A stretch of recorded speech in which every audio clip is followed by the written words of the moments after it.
world, but my fingers holding on to the devil. I know all my troubles are hanging your trigger. Take your eyes on the mouth. Bueno, ya estamos en vivo por la pantalla de CN23, 22, 1 minuto, y vamos a hablar de un tema que se viene. Y mañana hay una convocatoria a una marcha en Plaza de Mayo, además intendentes que han convocado a las plazas locales, diferentes intendencias, y todo esto tiene que ver con esta polémica que se armó en torno a la Corte Suprema de Justicia de otorgar el 2x1 a alguien que estaba ya condenado por un delito de lesa humanidad. Claro, y ahora se arma el otro debate, dice qué va a pasar con los que todavía están y pueden ir a pedir lo mismo, es decir, sienta precedente. La política rápida de reflejos, están en el Congreso de la Nación, hay diputados, bueno, impulsando la ley para que esto no sea así. Y uno se hace un montón de preguntas en torno a esto y dice, pero, a ver, ¿qué dicen los miembros de la Corte que votaron a favor de este 2x1? Dice, no, bueno, a ver, en la ley no dice si el 2x1 rige para quien cometió un delito de lesa humanidad o para quien violó a una nena. No dice nada de eso, o sea, ahí no está remarcado. Y dice, bueno, pero debería ser por sentido común. Bueno, no, evidentemente los jueces se ajustan a derecho y dicen lo que dice la letra. Se arma un debate en torno a esto. La política, decimos, a ver, el gobierno anterior que tuvo una política muy fuerte en materia de derechos humanos, ¿no se dio cuenta de esto mismo? Los jueces hacen política, porque no lo hicieron antes los mismos jueces, no pudieron fallar de la misma manera, es decir, a personas que habían sido condenadas antes. Vamos a repasar con el siguiente informe y ya entramos a debatir el tema.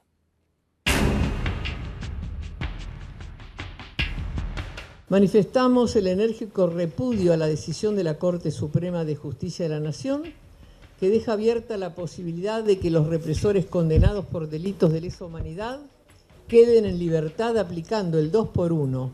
Tratar de dejar en libertad a los genocidas que mataron, que tiraron vivos a nuestros hijos, que se apropiaron de tantos bebés en su momento, es inaudito.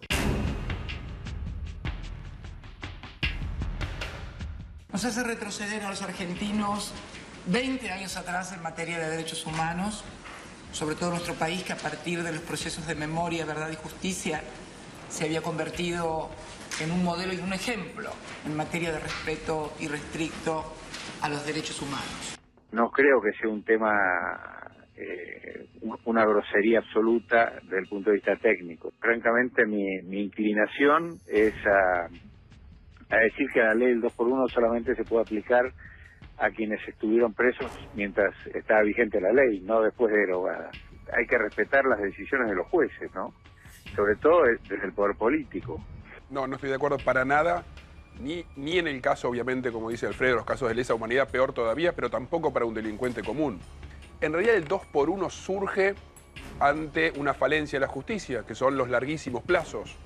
Entonces la solución no es el 2x1, la solución es acortar los plazos de los juicios, pero la verdad que el 2x1 lo único que hace es favorecer a delincuentes. Nosotros consideramos que el 2x1 es un símbolo de la impunidad en la Argentina. Nosotros rechazamos el concepto de 2x1 y rechazamos más aún que se aplique a crímenes de lesa humanidad. Y sí que tenemos una interpretación del Ministerio de Justicia de que esto es muy restrictivo y que a lo sumo puede aplicarse a un puñado de casos. No es más que el cinismo, que la comunicación perversa. Realmente no sé cómo categorizar, ¿no?, lo que hace Marcos Peña, lo que hacen los funcionarios de gobierno, porque no les creo nada, absolutamente nada. Son impulsores ellos de este fallo. Cualquier tipo de estos sistemas que en el fondo vulneran la igualdad de los ciudadanos es una ley espantosa. Creo en la independencia de poderes. Firmemente creo en la independencia de poderes. Y segundo, es un fallo que me entristece profundamente y que muestra todos los enormes problemas institucionales que persisten en Argentina. No se puede pretender que se aplique la misma normativa para delitos comunes que para aquellos delitos que ofenden la conciencia de la humanidad. Son hechos atroces y aberrantes y por lo tanto son de persecución universal, son imprescriptibles y no admiten beneficios. Es un fallo, era innecesario, no había ninguna necesidad de dictar esa resolución. Es inconsistente jurídicamente hablando, sería tirar por tierra todo lo que se ha avanzado durante unos años muy duros, primero de impunidad.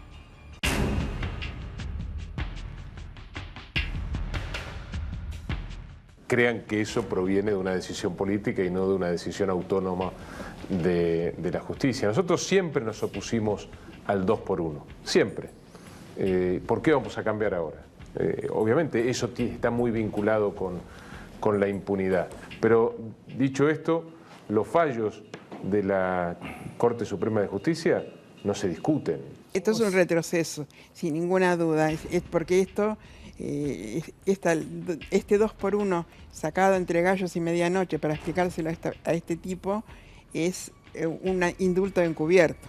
Decir que esto es por la igualdad ante la ley, pretender revestirlo de un humanismo penalista, me parece de un cinismo insoportable. Lo que no se juzga y se condena, se repite.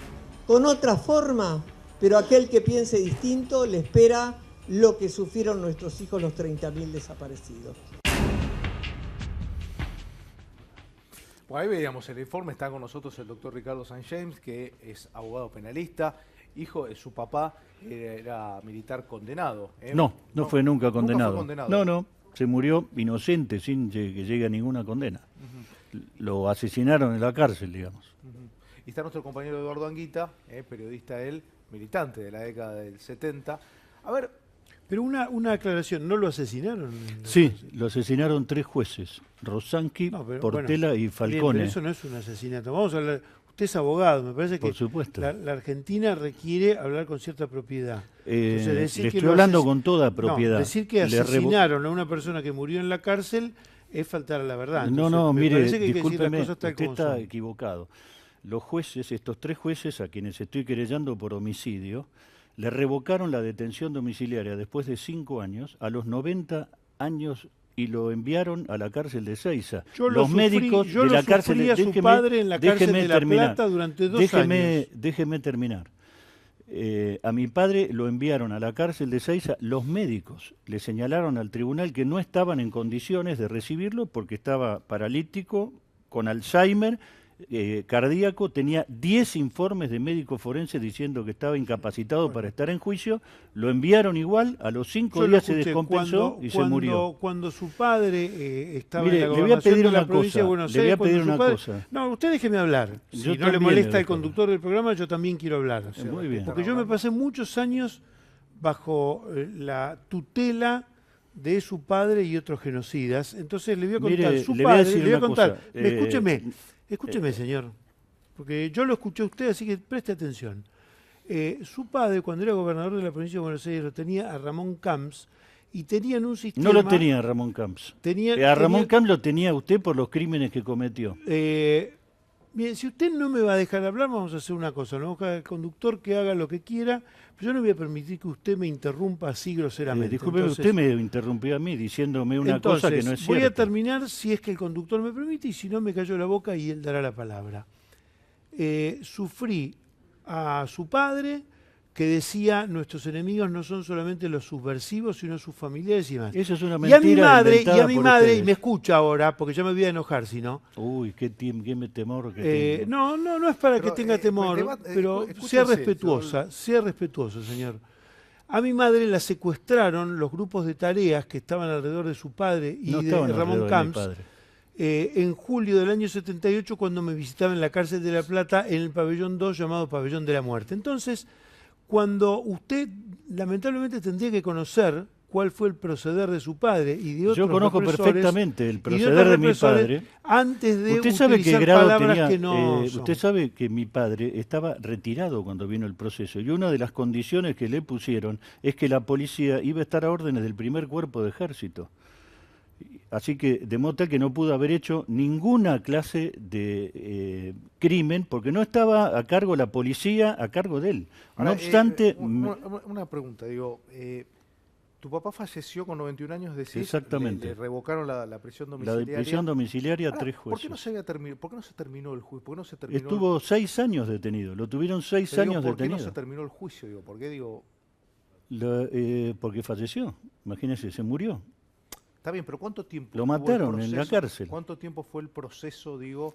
El juicio, a ver, era por hechos de hace 40 años, el juicio se inició, se inició el juicio, estuvo años en el Fuero Federal de La Plata, se elevó a juicio oral, estuvo 6 años detenido en prisión domiciliaria, y cuando lo llevaron esposado a un teatro, estaba en silla de ruedas, lo llevaron esposado a un teatro mientras la gente nos insultaba, y durante ese lapso lo tuvieron exhibiéndolo al público, incapacitado como estaba y con Alzheimer, y a los 90 años le revocaron la detención domiciliaria a él y al doctor Smart, que sigue con 83 años en la prisión, y lo mandaron a Ezeiza, con 10 informes forenses indicando que estaba incapacitado para estar en juicio. Hay que volver a esa época y tomar dimensión que precisamente Jaime Smart, Ibérico Saint-Jean, el sacerdote von Bernich y otros eran los arquitectos de lo que efectivamente el primer cuerpo de ejército, nada menos que con un carnicero como Suárez Mason, llevaron a cabo y llevaron a la desaparición, al secuestro y la tortura. A ver, yo no sé, estamos hablando del pasado, que le pertenece al señor, no a mí. Pero y no entiendo, digamos, el problema es hoy, la violación de los derechos humanos hoy. Pero yo lo que digo es, me da la sensación que hay un gran ausente, y otra vez se vuelve a reflotar, que es la justicia. Es decir, la justicia es el gran ausente de hoy. Digo, pasa el tiempo y hay causas que no se resuelven. Ahora la Corte Suprema, la pregunta que yo me hago es, ¿por qué la Corte Suprema ahora, dice que, bueno, estas leyes están vigentes y que no aclara si es para delito de lesa humanidad, si es para un delito común? Digo, no hay un poco de política metida ahí en el medio? Por parte de los jueces hablo, Bueno, Rodó, el tema está agitado exclusivamente por temas electorales, porque el principio de la ley más benigna es un principio universal establecido como parte del principio de legalidad desde 1215 y reconocido en todas las constituciones de 1776. Está en el artículo 2 del Código Penal, está en el Tratado de San José de Costa Rica, en el Pacto... Pero la pregunta por eso digo, ¿por qué se reflota ahora? Te voy a dar mi punto de vista. El principio de la ley más benigna puede regir en ciertos casos, sobre todo cuando esa persona ha sido afectada en su libertad en el momento donde regía esa ley más benigna. Pero el señor Muiña, que es al que le da el voto de 3 miembros de la Corte Suprema, le da este beneficio, no estaba detenido en el momento que la ley rigió desde 1994 hasta 2001. Claro. El señor Muiña es detenido en el año 2007, cuando ya esa ley no regía.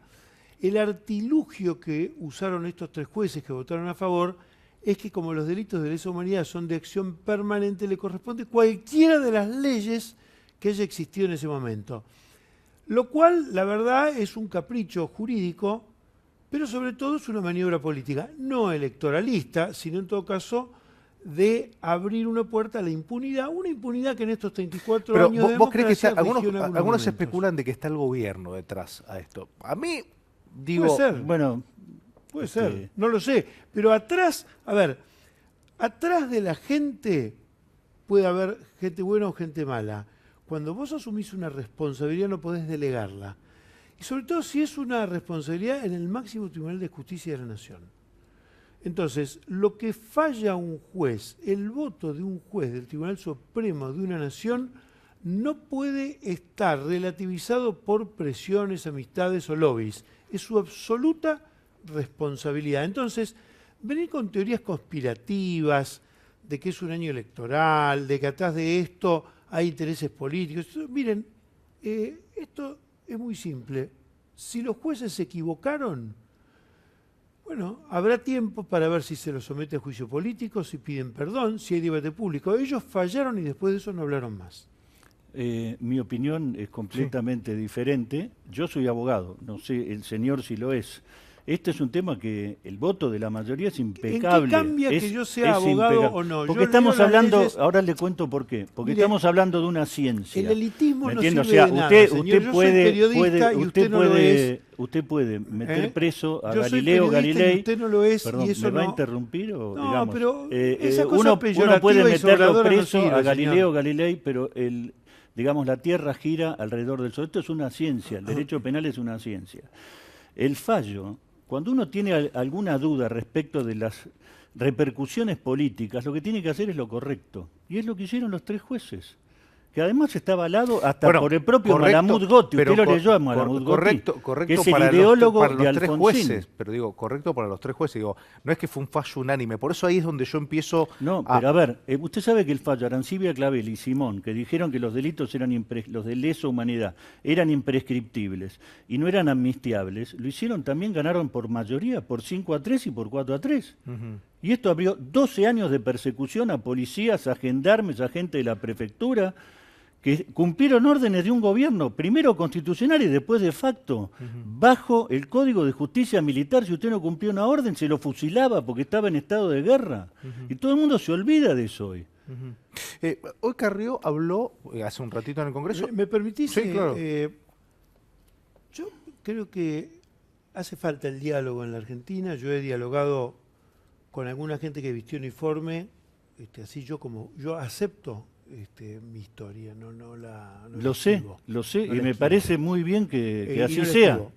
He hablado con militares, he hablado con hijos de militares, incluso en algún caso la hija de un militar que fue víctima de la organización de la que yo participé. Sí.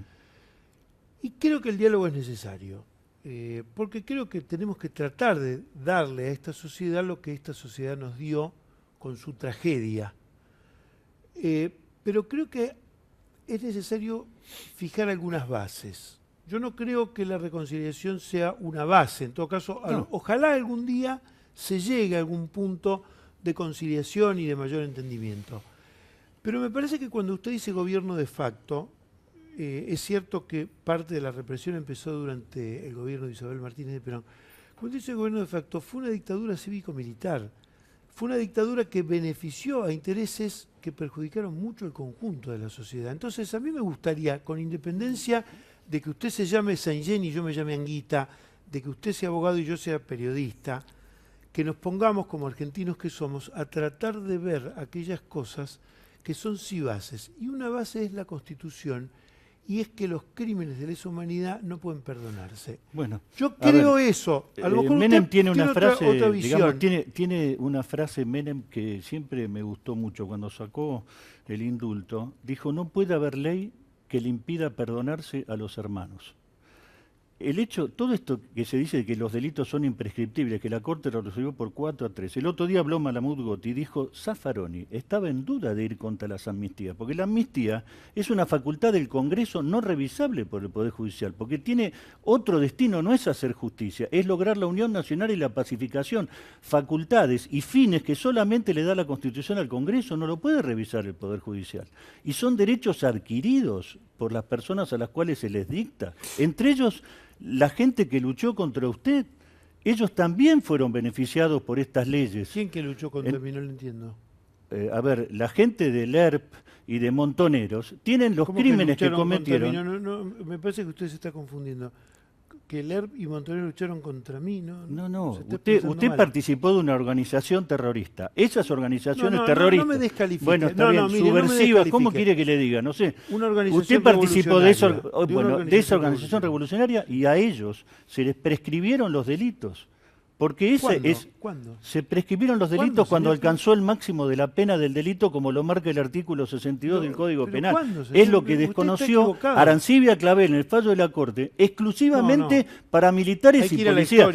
Si usted quiere dialogar, ¿por qué no viene a la cárcel de Devoto conmigo o a Marcos Paz a conocer agentes de policía, agentes penitenciarios, soldados, mujeres presas por este tema?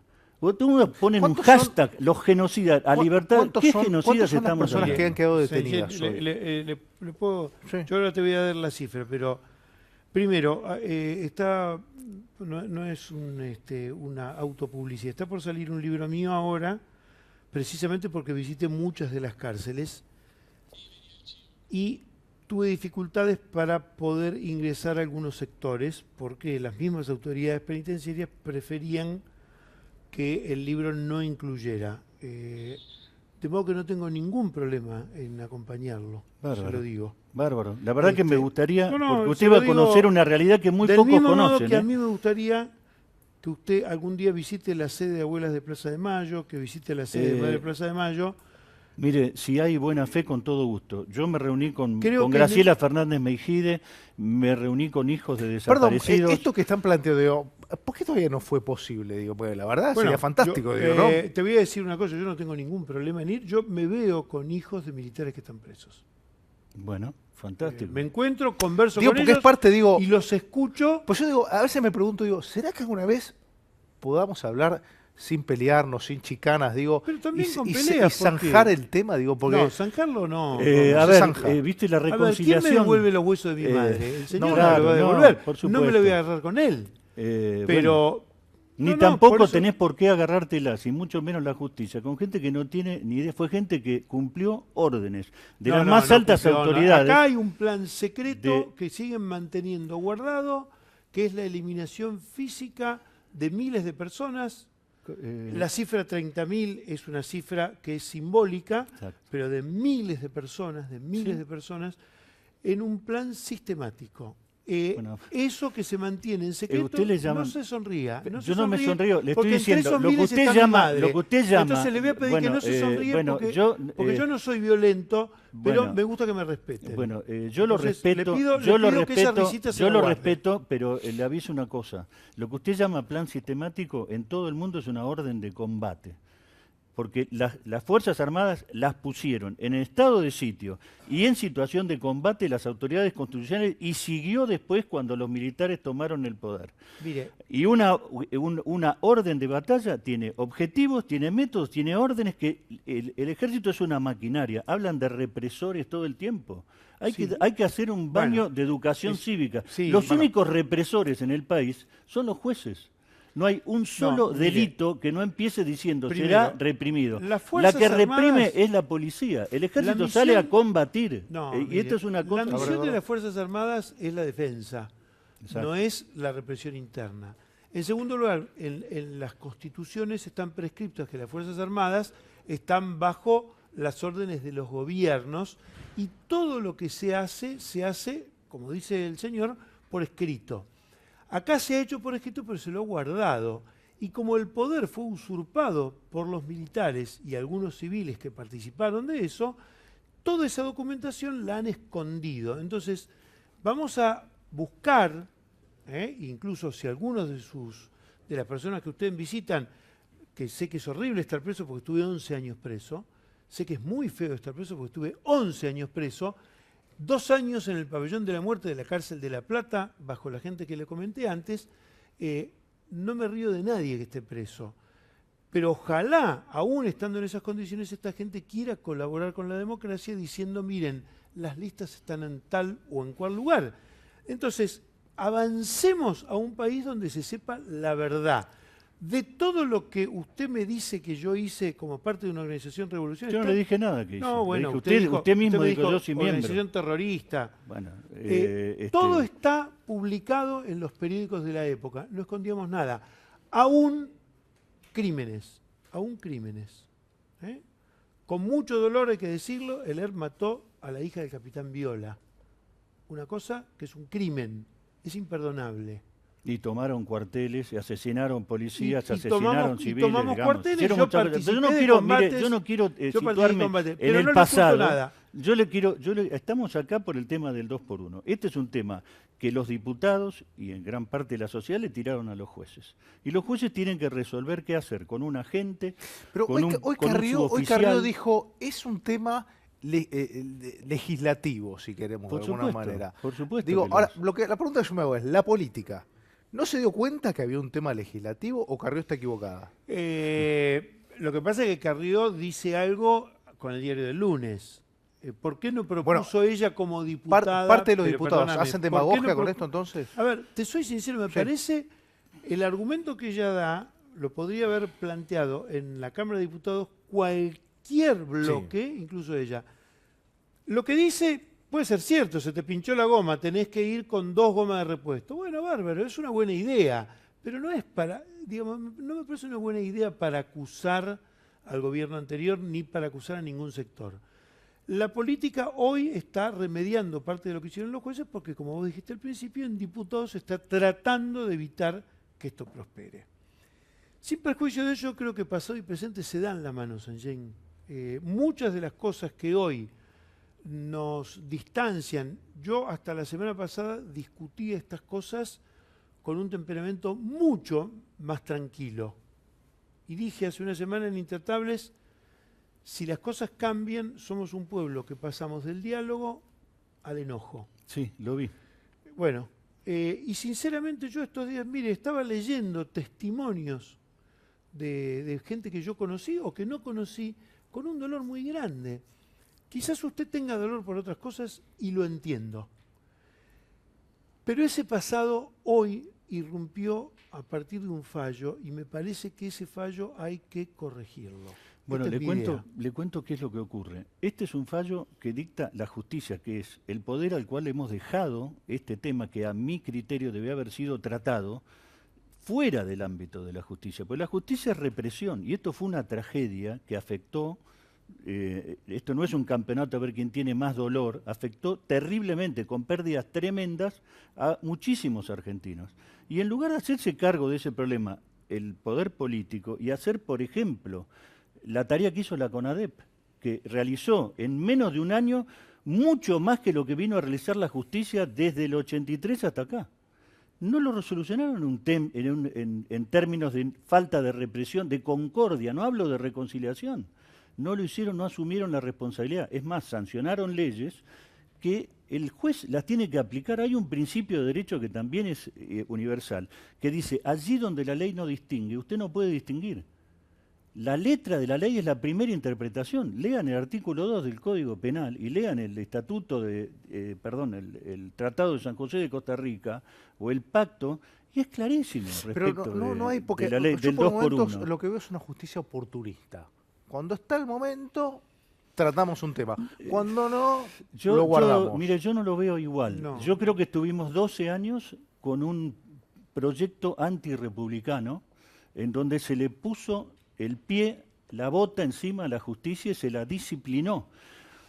74 jueces firmaron al Consejo de la Magistratura en favor de 5 jueces de casación que habían fallado en distintas causas a favor de militares y policías detenidos, que son una suerte de parias de la democracia.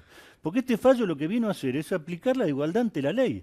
Es bastante simple el tema. ¿A usted le importa que un chico con la piel oscura no lo dejen entrar a una discoteca? Es una discriminación. Bueno, ¿por qué va a ser una discriminación si no lo establece la ley? ¿Vale menos un cabo de la policía o del ejército o un general o un soldado que un delincuente cualquiera común? ¿Por qué hay esa discriminación? Y la Corte ha venido a colocar eso, que ha sido muy liberador. Porque hemos vuelto a un país en donde la igualdad es para todos, y esto es un logro, que además lo quiero destacar. 2 o 3 cosas. Lo primero es que hay un tipo de crímenes que son delitos de lesa humanidad que son imprescriptibles. Y esto es algo que todos los tratados internacionales ponen de relieve desde 1945, la Declaración Universal de los Derechos Humanos del 48, hasta ahora. Entonces, el tipo de crímenes que se tipifican cometidos entre el año 76, yo creo que desde antes, yo creo que algunos cometidos desde el año 74 por la AAA y otros grupos paramilitares que había durante el periodo de López Rega e Isabel Martínez de Perón, también deberían ser considerados así, pero afecta a un sector político importante de la Argentina. Sin embargo, creo que es un debate que nos merecemos y tendría que ser así. Entonces, me parece que son crímenes imprescriptibles y en ese sentido me parece que hay que hacer una diferenciación, y esto no es discriminar de manera negativa, sino que son otro tipo de delitos, así como las violaciones de niños es un tipo de delito, esto es un tipo de delito. Y lo segundo que quiero decir es lo siguiente. no se puede aplicar el 2x1 para todas las personas, se lo puede aplicar para aquellos en los cuales la ley estaba vigente cuando estaban con prisión preventiva. Ninguna de las personas acusadas, procesadas o con prisión preventiva o condenadas por delitos de lesa humanidad estuvieron presas entre el 94 y el 2001. Por eso es que esto... Yo le voy a termino con contestar esto. Entonces, no corresponde, y por eso el Parlamento, todos los bloques salieron, y hoy a la noche están discutiendo eso, y la semana que viene, sin duda el Senado lo va a convertir en ley. Bueno, yo le cuento que esto se lo voy a refutar muy simplemente. El artículo 4.6 del Tratado de San José de Costa Rica y 6.4 del Pacto Internacional de Derechos Civiles y Políticos dice que todos los delitos son amnistiables, y por supuesto pueden recibir la conmutación de las penas. El fallo de la Corte dividido, que dijo que estos delitos, Simón, no eran amnistiables, fue criticado en 2 dictámenes por la Academia de Derecho. ¿Ustedes sabían eso? Bueno, la Academia de Derecho, que reúne a los mejores juristas, criticó y dijo que ese fallo es inconstitucional. Y así arrancamos con la revisión de estos juicios, este tremendo disparate que hizo la Argentina en estos últimos 12 años. Yo sé que políticamente, digamos, todo lo que sea en favor de la impunidad debe ser rechazado, pero esto es... No se trata de justicia o injusticia, se trata de legalidad o no. Digo, de si nos vamos a tratar a todos con la misma vara o vamos a tener gente separada por raza, por religión o por profesión. Yo me voy a quedar con esto y con algo que espero que alguna vez, esto que se puedan sentar a hablar, digo, por momentos acalorado, por momentos digo, pero esto de la concordia, no sé si en algún momento... No sé si se sana cuando hay vidas humanas, como la pérdida de tu madre, digo, no lo sé, o lo que le ha pasado. Es irreparable esa pero por pérdida, eso digo, pero que sí podamos sanarlo al menos, digo, porque me parece que va a ser para la construcción... Vamos a tratar de ver a la luz de la historia, desde que asumió Raúl Alfonsín hasta ahora, con avances y retrocesos y con distintos puntos de vista. Todos los juicios se han hecho acá en el marco de la Constitución en ley, con jueces que nos pueden gustar más o menos, con fallos que nos pueden gustar más o menos. No es un mal camino. Si miramos en el resto de América Latina, y ni hablar en otros lugares, estos temas han sido esquivados. Bueno, no es así, ¿eh? Bueno, España en Colombia hay casi 300, 400, creo que casi 600 militares presos que intervinieron en la guerra con las FARC. Bueno, sí, fíjate que no pueden ponerle fin al tema. Hemos sido originales en una cosa, en aplicar retroactivamente la ley. Eso sí es un récord de Argentina, que es producto de este fallo Arancibia-Clavel de la mayoría kirchnerista de la Corte. FAIT votó en contra de esto. Votó en contra de aplicar retroactivamente esa Arancibia-Clavel. El fallo Arancibia-Clavel ganaron por 5-3 la mayoría con FAIT, Bellucio. Parece que estamos hablando de expedientes y no de seres humanos que carniceros. Arancibia era un carnicero. ¿Quién, FAIT? No, Arancibia-Clavel. Arancibia-Clavel era chileno. Sí, pero eso no quita que no era... Un asesino chileno. Un asesino. Exactamente. Un asesino. Un jurista muy respetable. Por eso. Y fíjese usted, no nos confundamos. Por eso. Pero digo, atrás de estas cosas hay seres humanos, algunos de los cuales tuvieron conductas deleznables. Entonces, yo te digo, hoy la sociedad argentina ha reaccionado sin diferencia de color político. Hoy te encontrás... Yo estaba escuchando recién a muchos legisladores y legisladoras hablando, y digo, qué interesante que puedan darse la mano en un tema que nos resulta tan doloroso, darse la mano gente de partidos distintos. Ojalá se lograra esa mancomunión en muchos de los temas que esta Argentina tan desigual y egoísta necesita. Gracias a los dos por haber venido. No, por favor, un placer tenerlos. Repasamos unos spots y enseguida seguimos charlando. La tecnología nos conecta. La solidaridad nos une. Banco Credicop Cooperativo. La banca solidaria. EPIVA, 17 y 18 de mayo en Exaltación de la Cruz. Invita Provincia ART, la aseguradora de riesgos del trabajo del Grupo Provincia.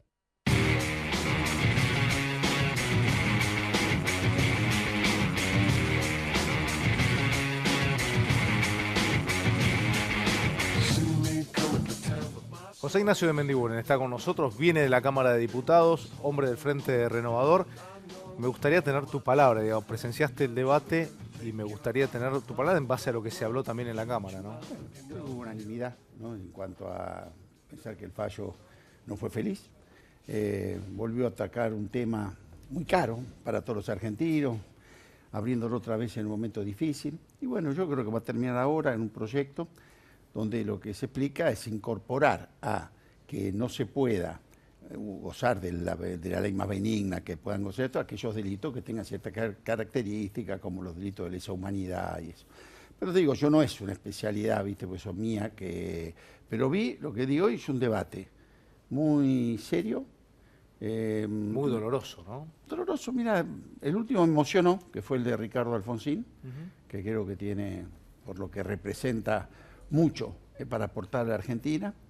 Y toda la Cámara se levantó, lo aplaudieron de pie, cuando terminó, que fue una reflexión a esto, ¿no? Esto es lo que nos tiene que cerrar, esto es lo que nos tiene que unir. Y bueno, en definitiva, creo que esto me hubiera gustado que no sucediera, te soy franco, este fallo, que otra vez volviéramos, ¿no?, a un tema tan difícil que cuesta terminar de cerrarlo. Ahora, vos sabés que, viste que entra en todo el debate de la especulación política en este tema, porque ahora, como en algún momento fue, porque la discusión del feriado, si era móvil o no, del 24, como que tapan, dicen algunos, no, lo sacan ahora para tapar temas de coyuntura, digo, es decir, la coyuntura está muy complicada, el tema económico parece que no arranca, digo, a ver, y ahora pasándote del tema, ¿no? ¿Qué pasa que el país no arranca? Muy bien. Primero te voy a decir una opinión personal. Yo también creí esto. Porque creo que el gobierno está por un camino, para mí, equivocado. Un camino de fomentar la grieta, de llamar a este o estás conmigo o sos la corrupción, que como que la opción hoy es corrupción o ajuste. La polarización permanentemente, todos los días volvemos para atrás, todos los días de la herencia. Y esto para mí se debe a una incapacidad para resolver los problemas que hoy están. Ya llevamos 16 meses. Yo te quiero recordar que nosotros, con todo el equipo que estamos en el Frente Renovador, el equipo económico, nos tuvimos que hacer cargo de la explosión de la convertibilidad. Esa era una crisis, 18 monedas circulando en el país, el club del trueque, desde lo político. Es decir, esto está bueno para decir, cuando el gobierno habla de la herencia, lo que me dejaron, que eso yo, comparado, digo... Mira, exacto, a nosotros, y aparte asumimos de golpe y en emergencia, en una crisis que era inédita, no tenías dónde ir a buscar la fórmula, se te habían roto los contratos políticamente. Yo me acuerdo cuando Alfonsín me invitó, que me dijo, mire, Mendiguren, para enfrentar la peor crisis social, política y económica que recuerda el país, tenemos el menor poder político para hacerlo. Y así una mesa blanca que tiene en la calle Santa Fe me dijo, nos queda un retazo, así así, del peronismo de la provincia, un retazo del radicalismo de la provincia, unos náufragos, me dice, del frepaso, y con esto hay que enfrentar esta crisis. Yo le pregunté, don Raúl, ¿posibilidad de éxito? Se encogió de hombros y me dijo, 6%, 7%. Y no paró ahí, como era él. Y me dice, además, Mendiguren, le digo una cosa, esto es histórico, lo que te digo es textual. Me dice, además, Mendiguren, cuando uno abre una compuerta, los primeros pueblos se los lleva a la corriente. ¿Qué quería decir? Aunque hagamos todo bien, nosotros de esta, bien parados, no salimos. Y vos te tenías que poner a gobernar. Si vos te querías poner a buscar culpables, te puedo asegurar, Rodo, que había culpables para ser dulces. Y si algo quedaba claro, que no éramos nosotros. Pero no podías, tenías que gobernar. Bueno, hoy lleva 16 meses el gobierno. Nosotros en 13 meses recibimos la peor transición de la historia argentina y para mí entregamos la mejor transición de la historia argentina porque entregamos un país, primero en paz, resuelta la salida de la convertibilidad que la gente creía que iban a caer los bancos, iban a rematar 1 millón de departamentos. El país creciendo al 7%, con 3% de inflación. El año 2002, ese mismo año de la crisis, Argentina generó 16.500 millones de dólares de superávit comercial. Todo ese proceso fue sin un solo juicio ni denuncia de corrupción, ni sospecha de corrupción. Bueno, ¿qué te quiero decir con esto? El gobierno, basta de mirar para atrás, porque aunque tenés que atacar. Pero ¿cuál fue la gran diferencia? Con esto termino. En aquel momento, en esa discusión, ¿sabés qué era lo que a vos era el eje de la decisión? ¿Qué medida arrancaba la Argentina o no la arrancaba? Esa era la decisión. ¿Por qué? Yo discutía con Lamberto, el secretario de Comercio, Dualde me hacía discutir. Decía, acá está el equipo económico, acá está el equipo productivo. Este piensa cómo gastamos menos, este piensa cómo arrancamos. Y eso se trabajaba. Y me acuerdo que yo le decía, mira, el déficit fiscal de un país que no arranca es infinito. La única salida es arrancar, que es lo que nos pasa ahora. Si vos no arrancás, todo el resto de la discusión es como abanicar un cadáver. Ahora, ¿cuál fue la diferencia? Nosotros pusimos en marcha la energía productiva de la Argentina. Este gobierno fue por otro camino. Le puso un bloque de hormigón arriba. Rodo, vengo recorriendo todas las economías regionales. Ya en el campo no podés agregar valor en el maíz, en la leche que están fundidos los lácteos. No podés agregar valor, por el costo argentino, por supuesto, en la industria avícola, porque están importando los pollos de Brasil. Los cerdos los está trayendo de Dinamarca. Es el modelo, ¿sabes quién decía Clinton, te acordás? Es el modelo, estúpido. Es decir, acá hay un problema. El gobierno dice que es cambiemos, ¿no? Cambiemos. ¿Qué es el cambio? ¿La bicicleta financiera? Bueno, es que ahí es más vieja que el agujero del mate. Pero ahí te quería llevar, digo, el gobierno, no entiendo, hoy se volvió a conocer que el Banco Central no va a bajar la tasa, ni la subió ni la bajó, 26. Digo, eso a una pyme la mata. Digo, porque tampoco tiene un programa para una pyme. Mira, Broda creo que no es precisamente del Partido Obrero, ¿no? Miguel Ángel Broda. No. ¿Qué dijo? El gobierno no tiene ni plan A ni plan B. Él lo dijo, no yo. Entonces nosotros, por eso somos un equipo que sabemos que porque hay salida, no te quepa duda. Ahora, si vos te crees que tu comercio exterior, por ejemplo, está en venderle a China el 90% de lo que le vendés, que ahora va el presidente en poroto de soja, y el 90% de lo que le compras es salario chino, bueno, eso es el portón más grande a la primarización de la economía argentina. Entonces, si el proyecto va a ser dejámoslo claro, altísimos los costos productivos en la Argentina y no por culpa del productor. Yo soy textil y la ropa, digo siempre, en la Argentina está carísima. Carísima. ¿Sabes cuánto es el costo industrial de una prenda con respecto al valor al público? El 19%. El resto es tasa de interés, la tarjeta, el alquiler. Conclusión. En vez de atacar el problema ahí, que es donde está, el gobierno, ¿qué solución le encuentra? Abramos la importación. Conclusión. Yo te muestro, no te traje los gráficos. Está bien, pero el gobierno puede abrir la... No es la solución, ¿por qué? El gobierno puede abrir la importación, pero se ha caído el consumo. El consumo se ha caído 15 meses que cae el consumo. Digo. Eso te digo, ¿cómo vas a entender? Y por eso vamos al tema que es un crédito, porque si sale no cabe duda. Pero por eso te quise hablar la comparación de las medidas para salir. O vos salís, o vos te decís, primero saneo la moneda y después crezco. Esta es la idea. Primero que tiene este gobierno, arreglo a macroeconomía y el crecimiento viene por añadidura. Nosotros pensamos lo contrario. Es creciendo que vos saneás la moneda y es creciendo que vos arreglás la macroeconomía. Son dos visiones distintas. Porque, ¿sabes dónde está el tema? Porque uno puede decir, bueno, y no por tu negocio en particular, digo, la gente ha dejado de comprar o compra menos remera. El problema no está ahí. El problema está en que la gente compra menos pan y menos leche. Claro, bueno. Menos leche, mirá. Y Argentina ha tenido, desde el año 75 que no se da, que caiga el Producto Bruto y suben las importaciones. ¿Por qué? Es un tema muy simple, por eso Rodo, que a mí me pone nervioso. Yo te discutí con Cabrera, ¿viste? Porque dije, mientras vengo de allá, en Río Negro, la tierra más fértil del mundo, dejan pudrir las manzanas y las peras en los árboles porque no da negocio ni sacarlos, vos simultáneamente estás gastando dólares para importar manzanas de Chile. Entonces se enojó Cabrera, me decía, pero las manzanas son el 1% de la producción. Y dije, ministro, usted no entiende el problema es saber por qué. Yo me tengo que preguntar, ¿por qué teniendo la tierra más fértil del mundo, excelentes productores, ellos se le pudre y la regalan y yo importo? Entonces, en un minuto te das cuenta que cuando vos analizás el señor chileno y el señor de Río Negro, cuando el de Río Negro manda un transporte al puerto, paga el triple que el chileno. la tasa de interés que paga en dólares dobla la chilena. La presión tributaria es el 50% más que el chileno.